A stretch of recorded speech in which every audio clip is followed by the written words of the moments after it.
Dando continuidade à videoaula sobre o livro primeiro do Contrato Social e retomando a partir do capítulo 8, chamado do Estado Civil, o Rousseau ele afirma que com o contrato o homem perde a liberdade natural e adquire a liberdade civil.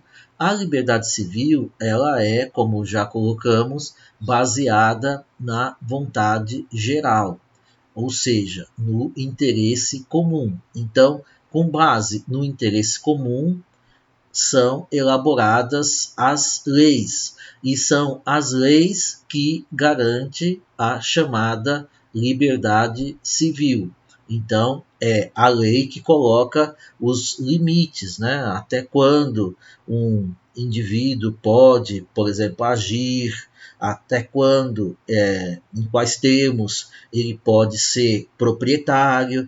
Enfim, o importante aqui é salientar que a liberdade civil ela é baseada na lei, que por sua vez é feita a partir da vontade geral, né? Então, há uma distinção aqui entre liberdade civil e liberdade natural, sendo que a liberdade natural era aquela, né, do chamado estado de natureza, e era a capacidade do indivíduo fazer tudo o que estava ao seu alcance para se conservar, inclusive usando da própria força.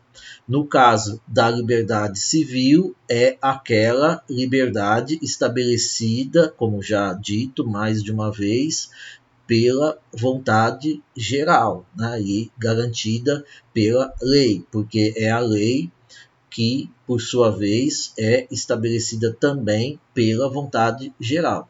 Então, o Rousseau ele afirma ainda que o Estado Civil, né, no âmbito do Estado Civil, adquire-se a liberdade moral.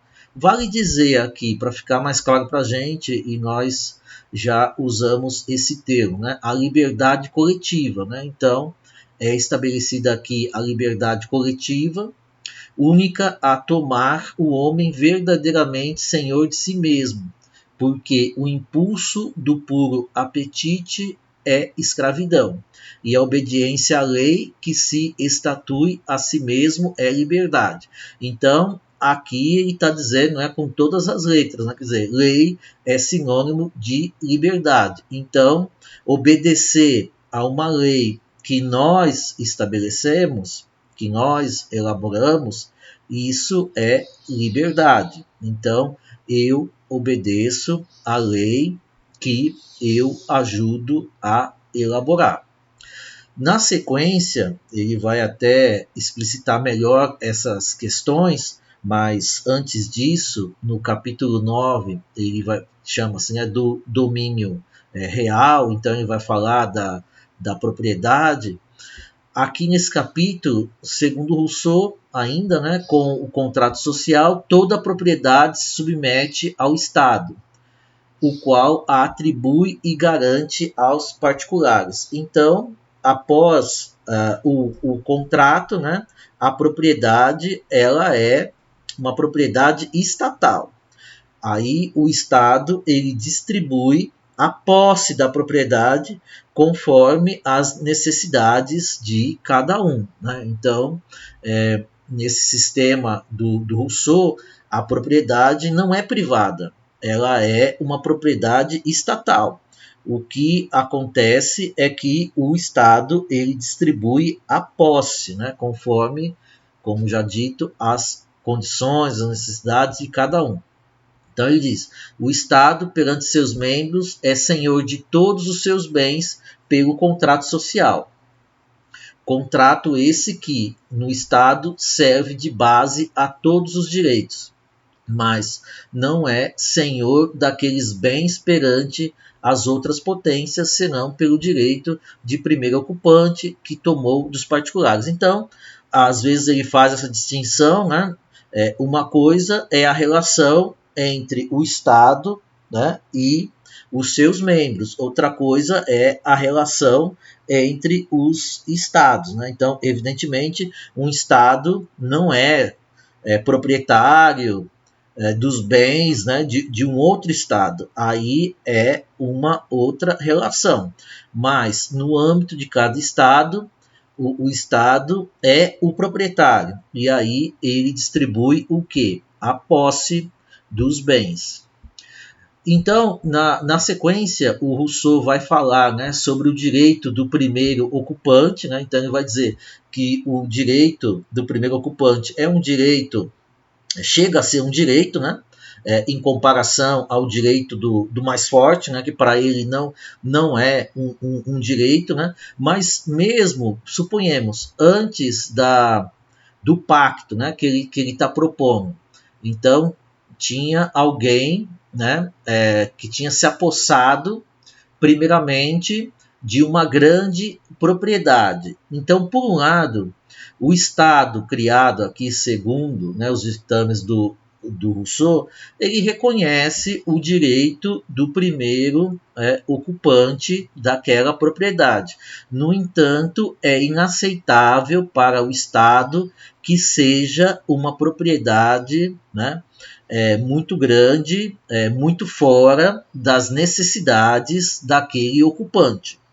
Então, se o Estado achar necessário, né, em fazer algum tipo, né, de confisco de propriedade, nesse caso, segundo Rousseau, ele, Estado, deve fazer. Né? Então, por um lado, reconhece o direito do primeiro ocupante, né, de uma terra, mas isso sem exageros. Né? Então, se, repito, por acaso o sujeito estiver concentrando uma quantidade muito grande de terras, o Estado pode e deve intervir. Então, eu coloquei aqui, segundo Rousseau, são necessárias as seguintes condições para autorizar o direito de primeiro ocupante de qualquer terra. Em primeiro lugar, que esse terreno não esteja habitado por outra pessoa. Depois, que nele não se ocupe mais do que a extensão necessária para viver, que era o que eu estava comentando. Né? Finalmente, que se tome posse não por cerimônia vã, mas pelo trabalho e pelo cultivo. Então, se também o sujeito, primeiro ocupante de uma terra, mas se ele também não atua, não trabalha, não cultiva, ele também pode perder a posse da terra. Né? Então, repetindo, segundo Rousseau, o Estado deve reconhecer o direito do primeiro ocupante, né? Mas com todas essas condições que ele mesmo coloca. Para o filósofo, independentemente da forma de aquisição, o direito que cada particular tem sobre a sua terra está sempre subordinado ao direito que a comunidade tem sobre todas. Sem isso, não haveria solidez do vínculo social, nem força real no exercício da soberania. Então, aqui fica claro, com outras palavras, que a propriedade ela é comunal. Né? É a ideia da coisa pública, ela pertence ao Estado. Né? Ela é comunal assim, no sentido de pertencer ao Estado. O Estado detém a propriedade e distribui a posse. Então, não temos aqui aquela lógica do John Locke, né, de propriedade particular e o Estado protegendo as propriedades particulares. Não, aqui não. Aqui a propriedade ela é do Estado e ele distribui a posse para que haja justamente igualdade, né? Igualdade entre, né, os indivíduos. Né? É necessário que o Estado zele, né, pela coisa pública. Então, o Rousseau está no âmbito aqui do chamado republicanismo, né, da visão republicana. E, como eu falei mais de uma vez, o que lhe interessa é proteger, estabelecer a liberdade coletiva, não a liberdade individual.